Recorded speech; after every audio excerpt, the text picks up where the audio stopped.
Welcome to What the Fantasy, and I am Brandon Hay at HayB3. Good evening, everybody. My name is Zada Kantsabedian. I'm at ZKantsFF on Twitter, and I'm happy to be back with my friend Brandon. I had some personal stuff that came up last week, like pretty much last minute. But Brandon did a great job on this pod. He ran it solo last Wednesday. He actually got into some really good college discussion, which I haven't heard him talk about a lot. And he's really sound. He really knows what he's talking about with the college stuff, and I could probably learn a thing or two from him because I'm on the shallow end of the pool when it comes to college football. So good job with that, Brandon. Thank you. I appreciate that. Well, maybe we'll try to incorporate that, every now and then now. I'm glad to have you back. It was a little nerve-wracking doing it by myself, but, like I told you pre-show, no one complained. So either no one listened or no one was disappointed. So either way, that's good. So yeah, we're back. Another week.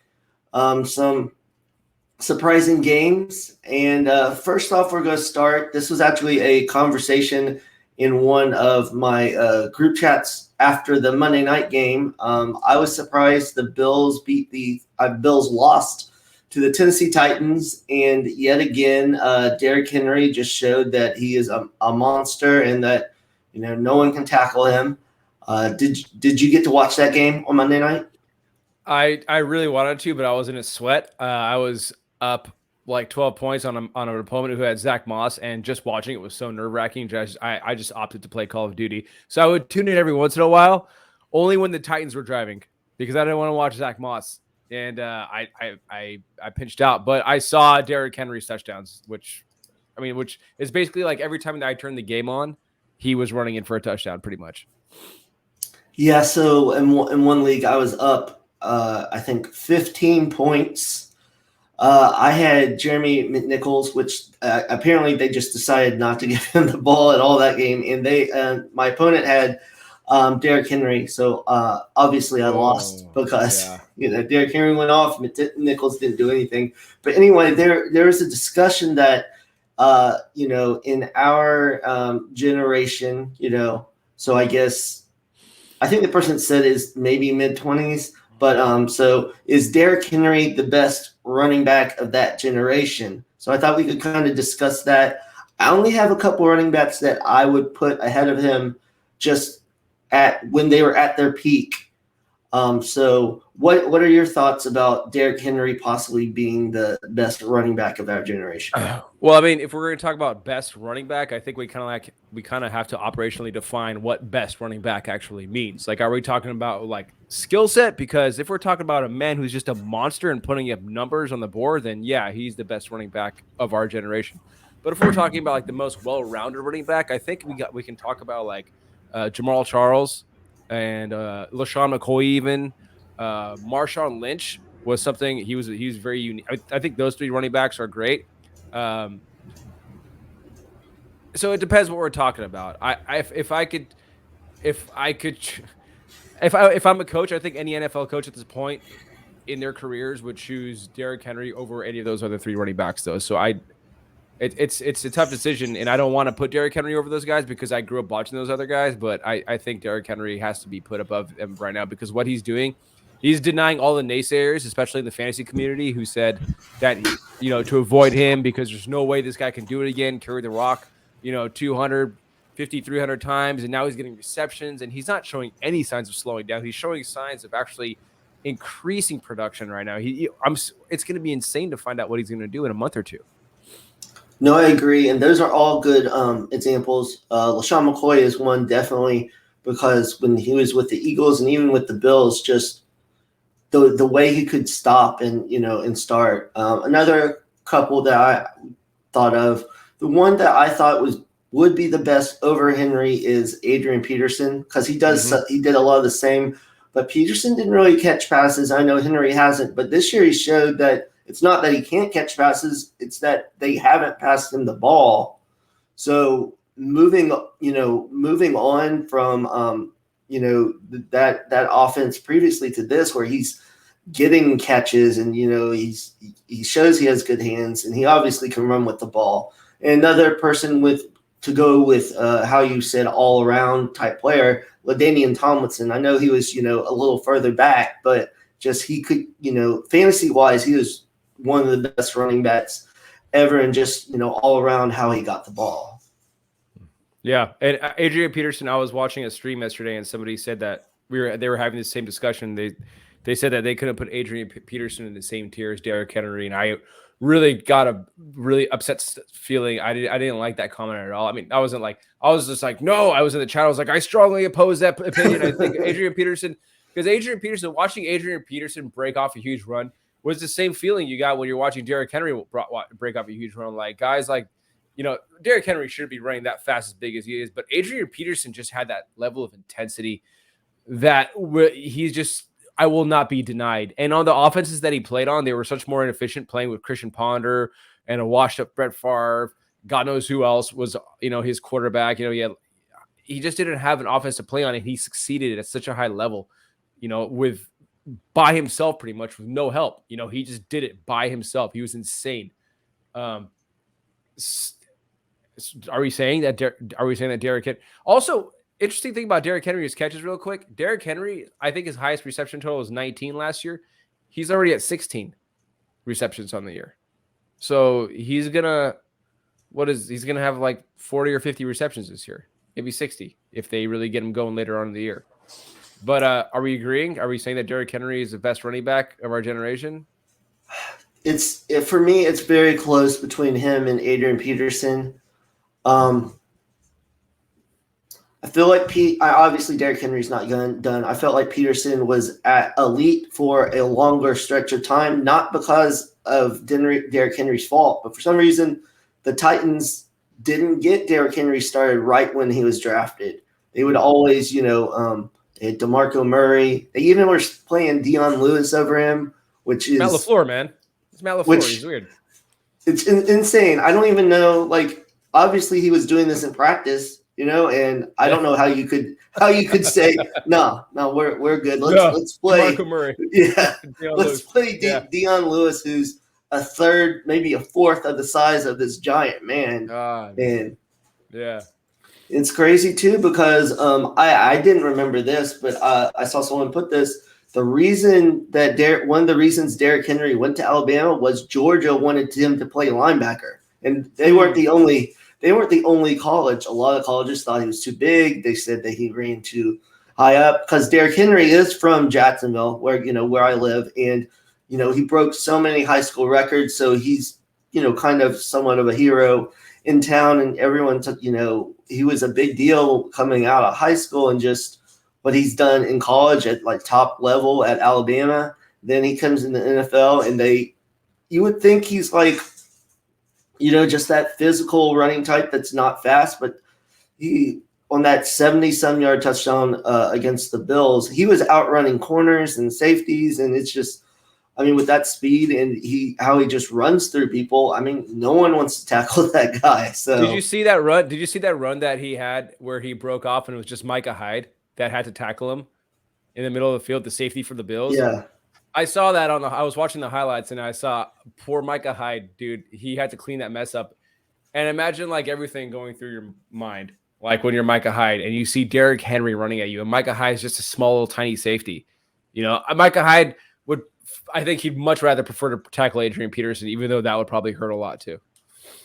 Yeah, I agree. So I lean towards Adrian Peterson, but I was pretty much against the idea of Derrick Henry earlier in the week, but more that I think about it, just he's doing something that we haven't really seen a running back run that many times, at that size, because they keep on, like, as you said, in fantasy especially, a lot of a couple startups I did this year, I ended up getting Derrick Henry probably like, fourth or fifth round just because people are worried about him breaking down and everything. And I was actually trying to trade him later before the season just because, the diminishing value of him, just because you think the wear and tear is going to start. But the thing is, how long can he really do this? How much longer do you think he can put this up? Because it doesn't seem like he's wearing down. He never really goes out of the game. I think we need to stop having that discussion at this point. It doesn't even matter anymore. Just write it out. what are you going to give him away for? I mean, God, we got to do another show on this just by itself. Like, what do you want to give him away for? Do you want to give him away for 3 first-round picks? I mean, like that's is 2 first-round picks even enough at this point? Like I don't think I could trade him for 2 firsts. I don't think I could. 2 first-round picks, 2 first-round picks, maybe. It has to be a 2 for high first-round picks. I mean, he's just getting better and better and better. You know, he looks better than he did last year, which, you know, how is that even possible? But, you know, he's a different breed of he's a freak, dude. He's an absolute freak of nature. He shouldn't be doing anything that he's doing, and he's doing it all, and he's getting better at doing it. So let's just stop even talking about when he's going to slow down and just let the man work and enjoy it. Enjoy him on your fantasy teams. No, I agree, because I think it's a similar conversation with the how do you trade Travis Kelce, because he's obviously the best tight end, but you assume that eventually he's going to decline. But it's kind of, you're never going to get enough value for what he gives you at the tight end. He gives you a top 10 wide receiver at the tight end position. So I think it's similar, and you just have to ride that out. And just, you know, whenever the wheels fall off, you just got to say, it's been a nice ride, because you're just never going to get, you know, the value for that. So, but yeah, he's amazing. So next we're going to go into, we kind of talked about running backs a couple weeks ago. So I wanted to go into wide receivers. So I have another little fancy thing I created. There we go. Of the different wide receivers I took out, and this is just for this year. So I actually took out the Seahawks just because with Russell Wilson out, I don't think you can really, you know, kind of pick that out, because we don't know how Geno Smith is really going to perform. And it seems like Tyler Lockett isn't going to get targeted necessarily as much. So we'll kind of go through this. So for the Rams, Cooper Kupp, Robert Woods. Robert Woods, a couple weeks ago, he had that really big game. Kupp is blowing him out of the water, yardage-wise, reception-wise, touchdown-wise. I think, or at least I thought, it was going to more normalize where Woods would have, you know, a couple big games. Cooper Kupp would have less, but I mean, Woods has really only had that one big game. So rest of the season, or throughout the whole season, who do you think it would end up with the better numbers overall for the Rams? I mean, do you think Woods can catch up to Kupp eventually, or do you think Kupp is just going to keep on going? I think it's going to be Kupp, and it's not just because based off of what his track record is. I think Kupp's going to be better than Woods for the rest of the year, because Kupp's statistically getting Kupp's so Kupp is seeing a median of 8 receptions per game. He hasn't seen less than 10 targets so far this season. He's seeing a median of 10 yards per target. This is consistent. Like, this is a consistency. This is week in, week out. And he's seeing a median of 13.8 yards per reception. So if we do the math, that's on the catches alone, on 8 grabs, and on just the receptions alone. Don't even worry about what happens after the catch. You're getting 12 points per game from Cooper Kupp just on the receptions alone, assuming he has 8 grabs every week, which he pretty much is. Will it regress? I mean, there's a likelihood that it could regress, but I mean, I'm not going to bet on that with this kind of production. I mean, this is insane. He's the number 1 wide receiver on the year. I don't think Woods is going to come close to him. Woods is getting 6 targets per game, 7 yards per target, and 12 yards per reception. So he's getting 2 less targets per game, and his yards per target are 3 yards less per target. And he's just not. It's just Kupp is the focal point of that offense. It's 6 weeks now, and I think Woods is more of an ancillary, tertiary piece of that offense. No, I agree, and I've said this a couple of times on Twitter. Totally wrong. I've admitted it. Like going into the season with Matthew Stafford, I thought Woods would be the target, because I thought he would be, you know, go deeper more often. And I assumed, since Goff and Kupp were such good friends, that would, you know, that. But apparently, it wasn't Goff that was raising Kupp up, you know, with all the short catches. It was Goff that was holding Kupp back, because you know, Kupp is going deep with Stafford, and even that huge game that Woods had against the Seahawks, where he had like 12 catches or whatever. I think Kupp still had like good numbers that game. He just didn't get an end zone. And I think Woods is still a top 24 receiver because that offense is still very good. But Cooper Kupp I mean, like you said, we're 6 weeks through and it hasn't really leveled out. So I think, I think he definitely is going to continue this pace. And man, did the Rams getting Stafford, they just totally changed the outlook of that offense. Yeah. So the next one is going to be closer, or at least the stats are closer. The Cowboys with CeeDee Lamb and Amari Cooper. Lamb has 33 catches for 497 and 4 touchdowns. Cooper has 30 for 373 and 4 touchdowns. So pretty close.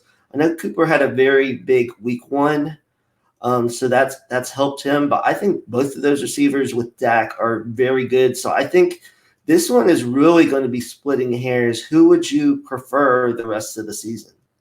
I think it is splitting hairs, but I think I'm pretty confident I'd go Lamb just because we're already seeing Cooper deal with injury issues. I think that's going to have to be the tiebreaker for me, is just because Cooper's already dealing with injury woes, and I really don't want anything to do with it as a fantasy manager. So I'm going to go with Lamb, who is just much more spry, he's in a better part of his career as a receiver. So I'll just take Lamb.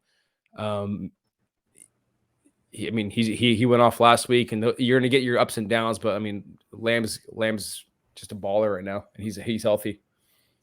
No, I tend to agree because Cooper always does seem to deal with those nagging injuries, and he'll play some weeks, but then he'll take himself out of games. And just CeeDee Lamb, just when he has these huge games, he looks unstoppable.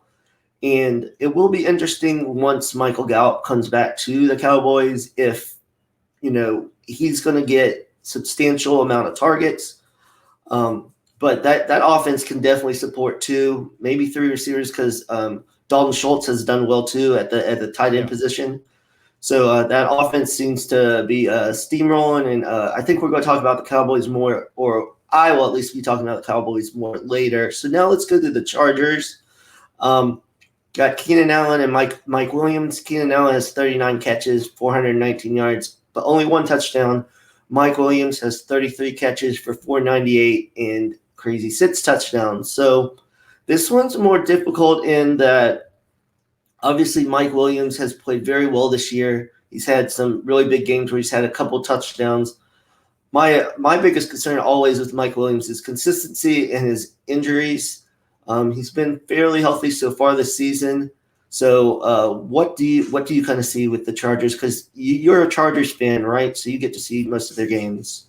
Yeah, so I think this is also, again, a product of the system. I mean, I don't think Keenan Allen has gotten worse as a player. I just think he's just in the system. That's just how he's utilized. I think he's utilized as lower targets per reception. He's kind of like the Robert Woods of the Chargers.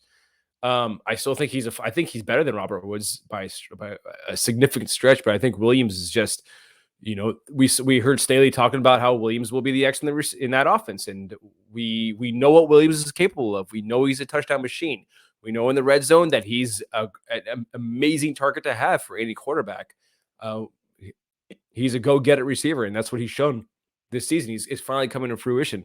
So it's just like you want to be able to be. I think the touchdowns will come for Allen. I think those are going to start to. I think that he'll probably finish with like maybe 7 touchdowns on the year, which would be nice. And he's still a great PPR wide receiver, but Williams is the number 3 wide receiver on the year in half-point PPR. I don't see why he wouldn't finish. Why he wouldn't finish inside that top 5 for the rest of the year. So again, this is a product of the system, and I think Mike Williams is just going to be the more productive receiver in terms of touchdowns and yardage.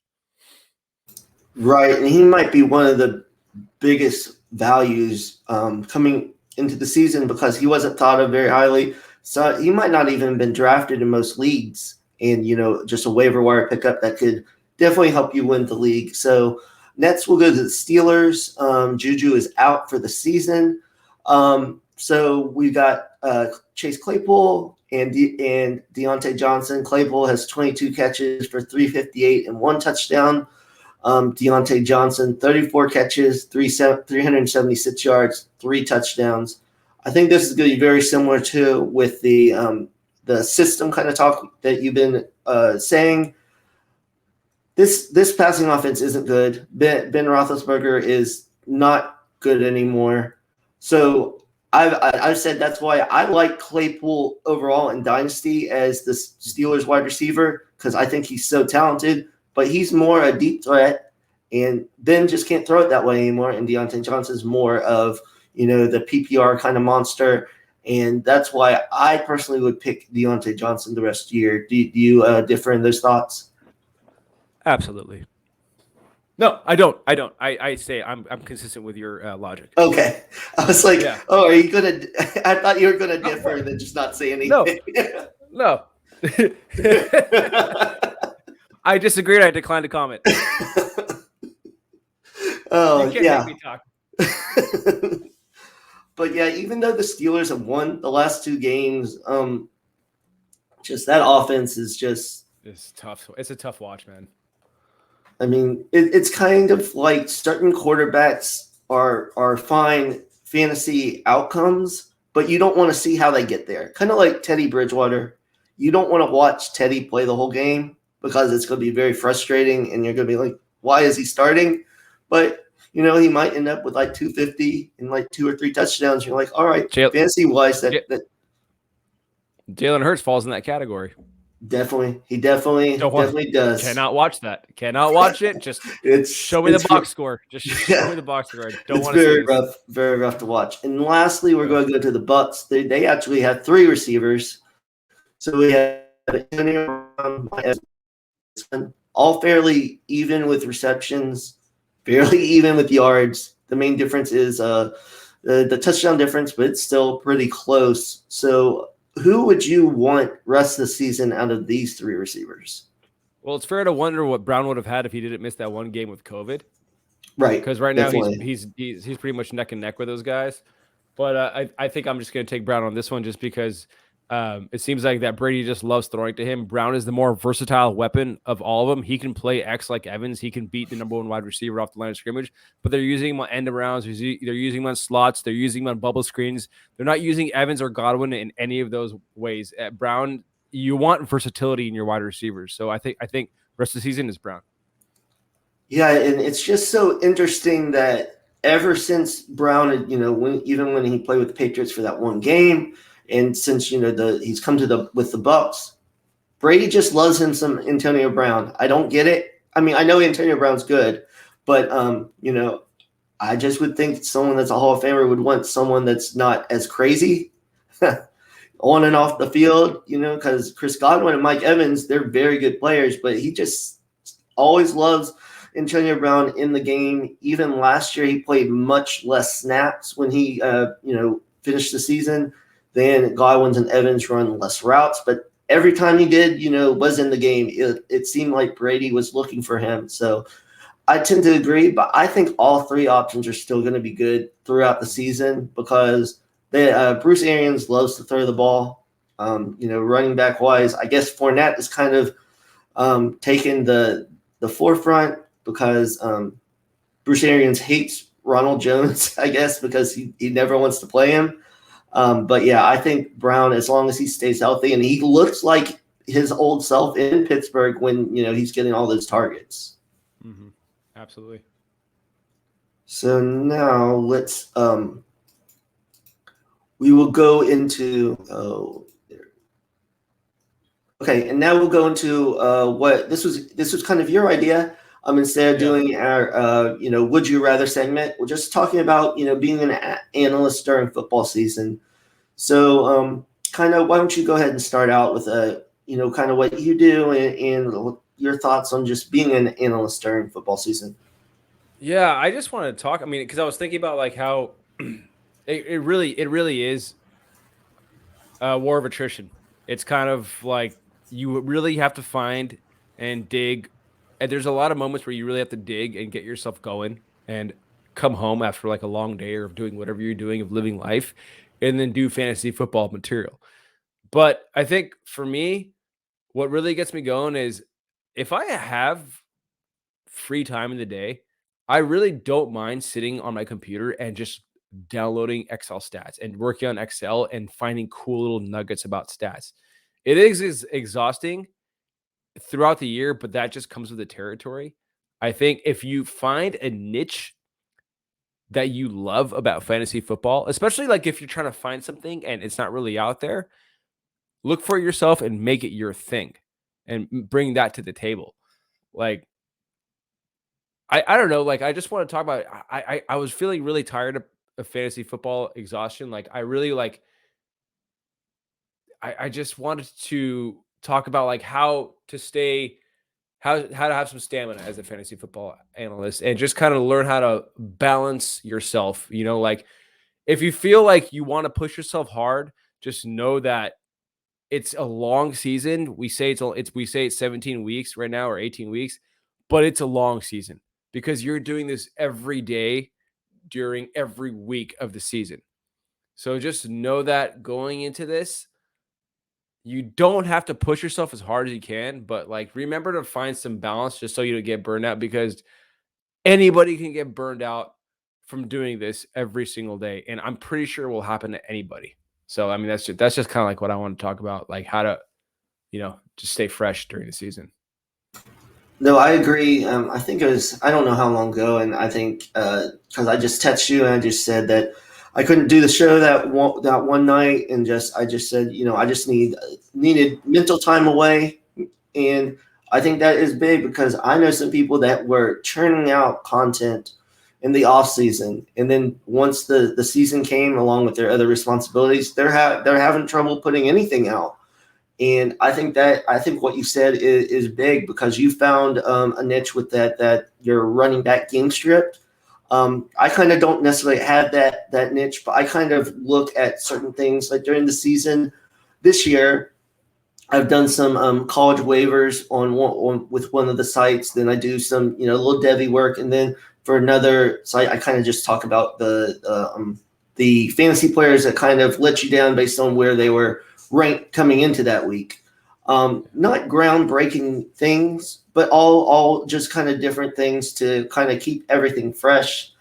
And I agree on the burnout. Just when you have free time, just look at something. And I don't remember who told me this when I started early, but it was just, you don't have to sit down and do work for 4 hours. Just take 30 minutes, every here or there, just to do a little work, with articles and everything. Don't try to do everything at once. So definitely the burnout is a thing.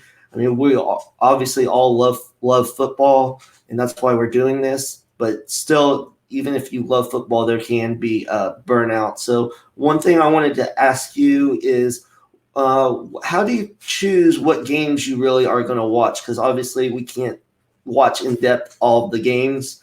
I know some of the games you watch are for the running back script, but just out of just kind of personal enjoyment and just kind of keep up, how do you decide on that?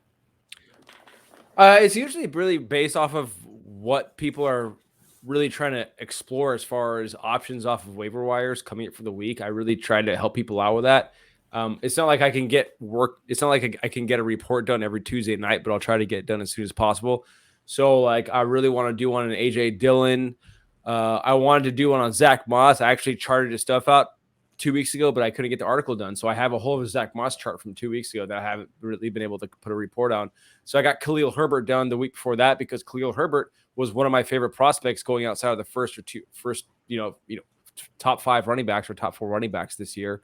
And when I found out that he got some touches against the Raiders that week, I was like, all right, excellent. Let's see what Khalil Herbert can do. Let's hear how he was utilized. And I think he looked really good. So it's a combination of what running backs I love to watch and what running backs I feel like people are going to be most intrigued by, based off of like waiver wire additions and stuff like that. That makes sense.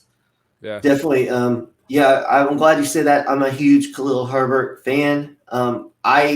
I think if he played in college where he ended up, Virginia Tech, more years, I think he should have been drafted higher. But he played at Kansas, which, for those that aren't big college fans, Kansas has been bad for years. And just he eventually transferred, went to Virginia Tech, and showed off he could catch the ball. And he got the start last week. And I was so happy for him to just show, how good he is. And I think him and Justin Fields and, when David Montgomery comes back. I think that's going to provide a good 1-2 punch for them moving forward.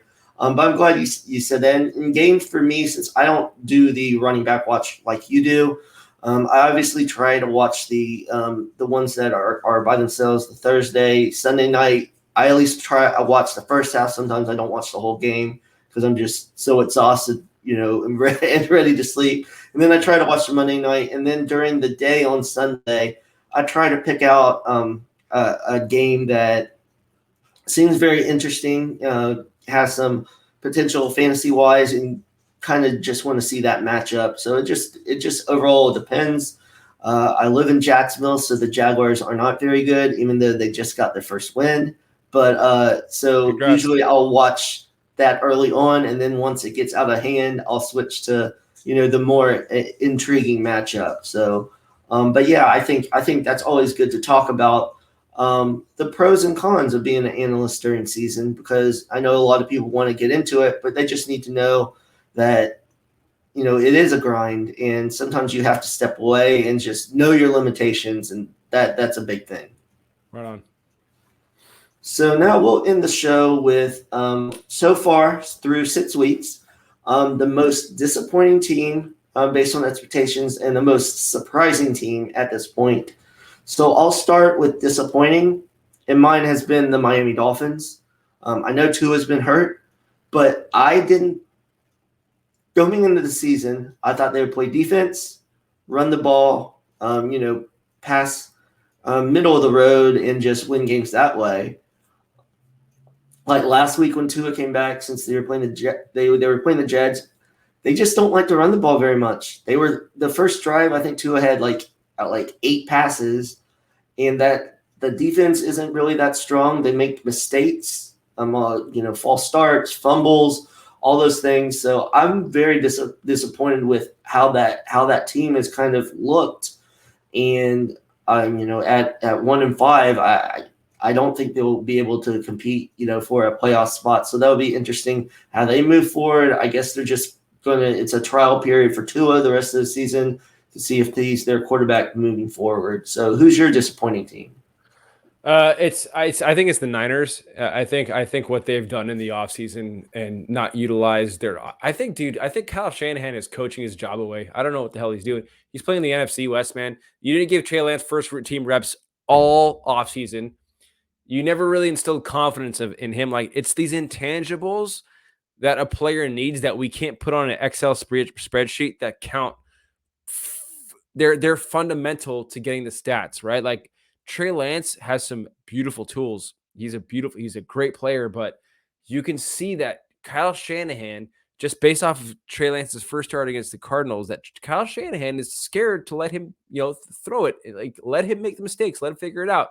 Like, let him loose a little bit. Like, I'm just tired of Trey Sermon thing, Brandon Ayuk. What's going on here, Kyle? Like, there's no more excuses anymore. Like, before this year, Jimmy Garoppolo was injured, and they had injury problems for like 2 or 3 years, or however long Kyle Shanahan has been there.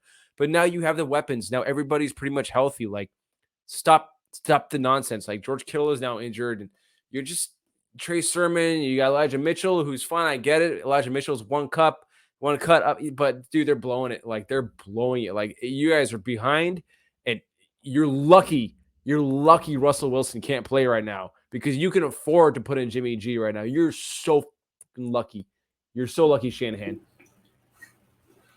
It's letting him off the hook, but I'm really upset with what the Niners are doing right now. They're not playing to their most full potential. They're not giving the guys chances, so I'm very disappointed with what the 49ers have done so far. I'm glad you brought up, first of all, Brandon Ayuk, because I don't know what they're doing with him.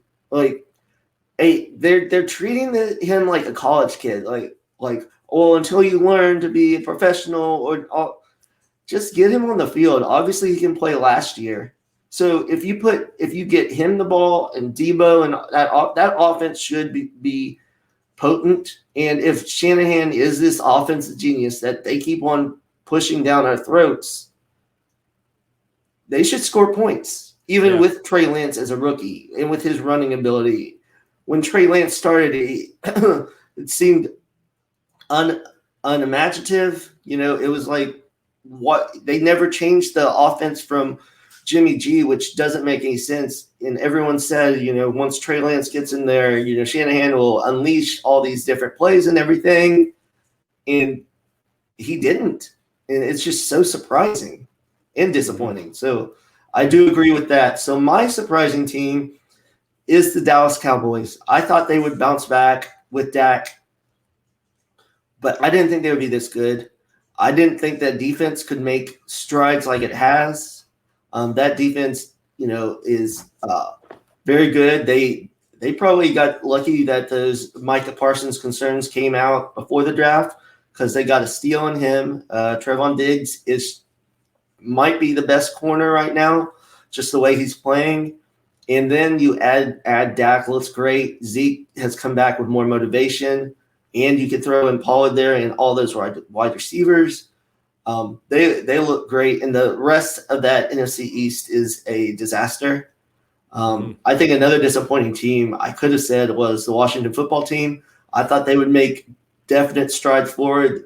Now their defense is bad too, so I don't understand it. I think the Cowboys are going to run away with that division, and then it's going to be, are the Cowboys going to move forward from, their playoff mishaps they've had past, 15, 20 years, but they look very strong. So what's your surprising team? Yeah, my most surprising team is not a good surprise. It's the Chiefs. It's a bad surprise. The Chiefs are I think the Chiefs might be playing for a wild card spot come the end of the year because, first of all, they're last in their division. Chargers aren't slowing up anytime soon. The Raiders' schedule going forward, the hardest. Look at the Raiders' schedule going forward, right? The Raiders have to play going forward. They have to play they got to play the Eagles this week. Where are the Eagles on the schedule? This is the Broncos schedule. Okay, hold on. The Raiders have to play the Eagles, right? Then they get the Giants. Then they get the Chiefs. Bengals at home. They got to go face the Cowboys. They get Washington at home. Chiefs again. Browns, Broncos, Colts, Chargers. It's possible they can finish even, or it's possible they can win some of those games. Some of those games they'll probably lose the Cowboys. But I don't know. I think the Chiefs are in a tough spot right now. I don't think the Raiders or the Broncos are going to lose their games this week. The Chiefs this week have to play the Titans, who just beat the Bills at home. Derrick Henry is going crazy. I think they're going to force Tyreek Hill to play through his quad injury just because of their record and who they're playing this week. So they're going to need Tyreek Hill to play. So who knows? Tyreek Hill might re-injure that thing and come out worse for wear in the next couple of weeks. They're in a tough spot. I think if any team's going to fight themselves out of last place, it's going to be the Chiefs in that division because it's not the strongest division and Teddy Bridgewater is kind of banged up. So let's see how that goes. If Drew Lock starts for the Broncos, then I think the Chiefs will have an easier path going forward. But right now, it's not looking good. It seems like defenses have figured them out. The defenses finally understand. Okay, it's Tyreek Hill and Travis Kelce. Let them throw it to Mecole Hardman. I don't give a shit. Just take those guys away. And defense is starting to key in on them. They're starting to fluster. Patrick Mahomes is starting to look a little bit more flustered. That defense, the secondary is non-existent. So they have been a disappointment because how do you adapt as a team? You have to figure out something else as a team when every other team has figured you out in the league, no matter how good your quarterback is, and your number one wide receiver is banged up with a quad injury, and there's not I don't know when their bye is. I don't think it's anytime soon. How do you adapt? How do you finish? How do you finish strong, and secure a spot for the playoffs? I don't know. I agree on a lot of those points, and don't want to get in, the Raiders mess with Gruden, but it seems like maybe that offense could even get better because this past week I thought they wouldn't win against the Broncos, but they got Kenyon Drake more involved. Henry Ruggs had a touchdown, so maybe that in all likelihood Gruden was holding them back, and that offense can continue to grow. So they're not going to go away. And that schedule you just named, with the Browns injuries, who knows where they are then. Yeah. And the Raiders defense has been playing with some heart. They've been playing solid too. Yeah, that defensive line is playing very well. So that's another thing. And then the Chargers, even though they had that rough game against the Ravens, doesn't look like they're going away. And the Broncos have a strong defense, and Teddy can probably get them to 8 or 9 wins. So that it's and who knows, maybe 10. But yeah, with the Chiefs, I think teams have definitely started to figure that out. And I think they just realized make Patrick Mahomes go on 12 play drives because he gets impatient because he wants those deep passes to Tyreek Hill. And so even if you let Kelsey get like 15 catches for like 130 or something, if as long as you don't allow like 40-yard touchdowns, make him go down the field, you've seen he'll make mistakes because he gets impatient. And I think part of this is on Andy Reid too, because he's not adapting. He with CH, he doesn't really pass him the ball when he was in there, and they have never found a way to get that third receiver. I mean, they brought in Josh Gordon, they brought in Sammy Watkins, all those guys, and it's kind of like they just force it to Tyreek and Travis Kelce, and once teams finally. I don't know why it took too long for teams to figure this out. It doesn't make sense. But yeah, think about it. If you would double team both of those guys, even though it would leave you susceptible a little bit, I would totally do that. And yeah, I definitely agree. Their defense has gotten worse.